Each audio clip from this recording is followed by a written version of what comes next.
મારું નામ ડૉક્ટર સંદીપ સોલંકી છે. મેનેજિંગ ડાયરેક્ટર સંજીવની મલ્ટીપ્લેક્સ હોસ્પિટલનો છું.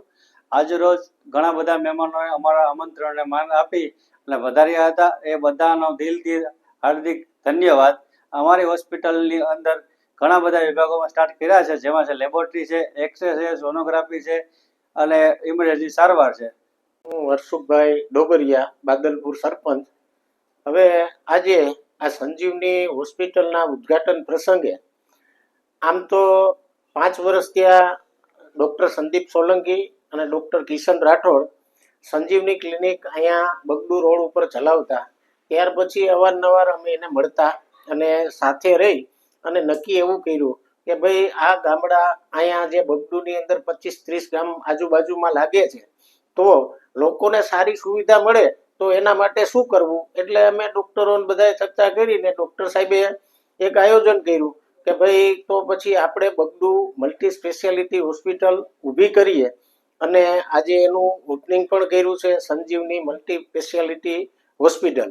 અને બીજું કે અમારું તો જો કામ જ એ છે કે લોકોને તાત્કાલિક અને સારી સુવિધા ક્યાં મળે, લોકો કોઈ દિવસ હેરાન ન થાય, તો એના માટે અમે આ બે ડૉક્ટરોનું કામ જોઈ અને એને અમે જે આજુબાજુના ગામ લોકો છે એને પૂરેપૂરો સહકાર આપી અને એક સંજીવની મલ્ટીપ્લસ હોસ્પિટલ ઊભી કરી છે, જે બદલ આ ડૉક્ટરોનો પણ ખૂબ ખૂબ આભાર. મારું નામ ડૉક્ટર કિશન રાઠોડ છે અને આપણે આગલા 5 વર્ષથી સંજીવની હોસ્પિટલ બગડુ સંચાલિત અમે ચલાવતા હતા ક્લિનિક લેવલથી 5 વર્ષથી.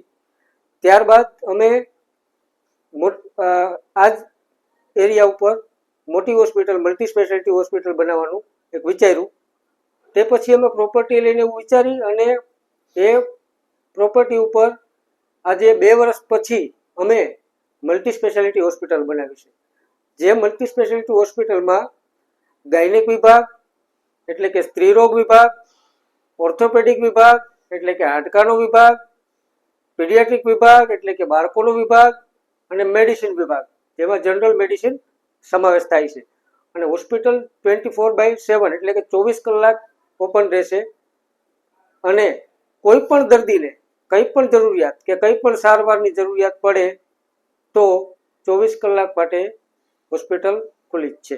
અમારા ગામમાં બગડો પ્લોટ આંબાવાડી વિસ્તારમાં મલ્ટીસ્પેશિયલ હોસ્પિટલનું આયોજન ડૉક્ટર સંદીપ સોલંકીએ કરેલ છે, જે બદલ ગામના અને આજુબાજુના 25 ગામના સરપંચો તથા ગ્રામજનોએ ખૂબ સેવાકીય લાભ લીધો અને આગળ એ લોકોની સારી પ્રવૃત્તિ કરે એવી અમારી શુભકામના.